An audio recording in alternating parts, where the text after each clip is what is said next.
There is evidence that on the supply chain front, we may be cycling through that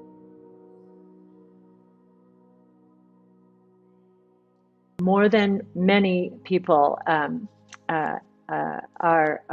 may anticipate. So let's talk about that a bit. These shortages can often become the narrative as companies are trying to explain why they're missing their numbers, when what is actually happening is demand is disappointing expectations. And we're seeing this now happen in the housing market and the auto market. Let's start with autos. Now, these are signs of weakness at the margin, and I pay a lot of attention to them because of the inventory confusion that occurs at turns in the cycle.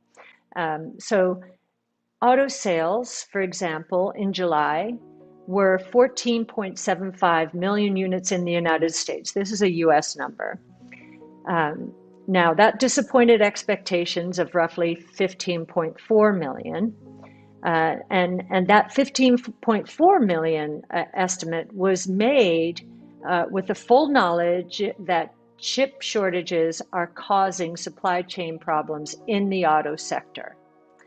Now, it's instructive to do a monthly update like this because I thought to myself, well, I thought I remembered an 18.5 million unit auto sales month. When was that? 18.5 million unit sales was in April. That was the peak. And now we're down to 14.75. That's a big drop, more than roughly a little more than 20%. And so in trying to figure out, okay, is this related to chip shortages or is it something else? Well, I listened to the Magna report today, which is an auto supplier. And one of the analysts asking a question said, were you as surprised at GM's sudden change in its forecast? Were you as surprised as we were? And they were very diplomatic. I think they said, well, it wasn't any one company. It was everyone seemed to be surprised at the same time. And what doesn't make sense to me is auto manufacturers, they line up supplies ahead of time so that they can forecast. They tend to be very good manufacturers, and this is what they do. So I think something has changed. I think something has changed on the demand front. And we have some evidence of that as well from used car prices. So used car prices, as measured by the Manheim Index, have fallen for the last 8 weeks. I didn't realize until I looked up the Manheim website that they do this report weekly. And so now for 2 months, we've seen decline in prices. The last 2 weeks showed the biggest decline since last fall. And they also noted that auto loan credits were deteriorating. So this tells us that the auto sector is weakening. And it's more a function of demand, given that we're talking about used car sales here, than it is of supply and supply chain shortages. And in the case of housing, we're seeing new home sales. And again, looking back at these numbers is pretty instructive. They peaked in a year ago, in August a year ago at 977,000 units, and have dropped 30% to 676,000 in the latest report. Existing home sales peaked in October at 6.73 million units and have dropped to 5.86. So that's a 13% decline. Now, why is this? Well, as you'll recall, lumber prices shot up and all kinds of materials were in short supply. And we do know that a lot of builders just stopped building because they couldn't complete homes. And we've heard of some taking this summer off. So that could very well be the case.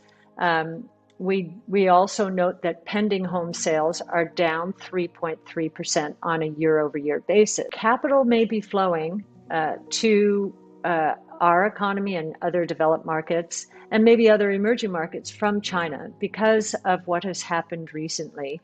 The government is cracking down. It has strengthened its crackdown. It started with Jack Ma. We just thought that was a bit of a power play last November.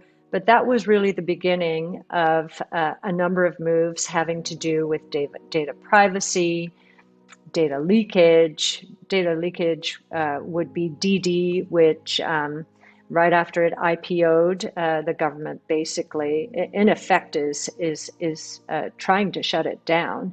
Certainly not allowing any new riders, or no one can load the app. So it sent a loud message about data leakage and making sure to go right through the right channels there. And then national security, another one having to do with data leakage. We saw the online education industry basically nationalized. They were declared overnight nonprofit. Many investors are thinking, oh my goodness, this is becoming an uninvestable market.